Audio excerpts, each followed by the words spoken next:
Сыр елінің халқы 12 жылдан бері уақыт өлшемінің қолайсыздығын сезініп келеді. Себебі 2005 жылдан бастап қысқы және жазғы уақытқа ауысу тоқтатылған. Қазір жұртшылық сол 1 сағат алға жылжыған уақытпен өмір сүруде. Яғни таңертең 1 сағат ерте тұрады. Ал бұл географиялық белдеуге сәйкес қалыптасып қалған биологиялық уақытты бұзу адамның өмір сүру дағдысына, денсаулығына, көңіл күйіне кері әсер етеді. Тіршілік ырғағын бұзады дейді мамандар. Қазір сағат 8, айнала тас қараңғы, көше жарықтары болмаса, ал 8:30-дағы сабаққа келу үшін оқушылар 6-дан бастап оянады. Ал ол бұрынғыша 5 деген сөз сағат. Дәл осы 4 пен 6-ның уақытын дәрігерлер адам үшін ең тәтті ұйқының уақыты деп есептейді. Уақыттың қолайсыздығы ең алдымен балаларға қиын. Біріншіден ұйқы қанбаса, екіншіден олардың өміріне қауіп бар. Яғни ересектердің жұмысы сағат 9-да басталады. Демек сағат 7 мен 8-дің арасында көшеде үлкен кісілер өте сирек.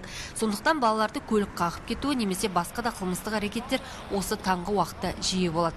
Ал енді 1 сағат ерте басталған сабақ 1 сағат ерте аяқталады. Оқушы үйіне ерте қайтады, есесіне ұйқыға кеш жатады. Уақыт алға жылжып кеткендіктен түнгі сағат 1-2 кейін ол бала ұйықтамайды. Ал ұйықтамағаннан кейін ал азанда ерте тұрады, сонымен оның біріншіден ұйқысы қанбайды. Екіншіден азанда оны ерте тұрғызған кезде ол тамаққа оның тәбеті жоқ. Мектепке тамақ аш бала барады.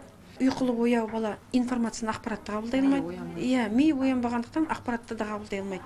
Осындай түрлі келеңсіздіктерге орай өңірде жұмыс комиссиясы құрылды. Оның мүшесі Болат Нұрғожаев бұл мәселені 12 жылдан бері зерттеп, оның тиімсіздігін құзырлы орындарға дәлелдеп айтып жүрген азамат. Ол әлемдік ғылыми зерттеулерге сүйенеді. Америка, Германия, Израиль ғалымдарының 3 мемлекет бөлек-бөлек 100 мың адамға өз елдерінде зерттеу жасағанда,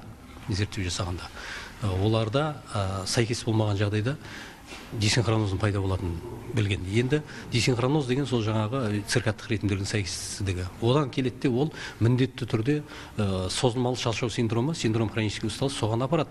Ол ерте мүгедектікке апарады, ол ерте өлімге апарады деген. Дәрігерлер де дабыл қағады. Адамды өз географиялық уақытымен таң атпай тұрып үнемі мәжбүрлеп тұрғызу созылмалы аурулардың өршуіне, обыр, қан тамырлары жүйесі ауруларының, суицидтің көбеюіне себеп болады дейді.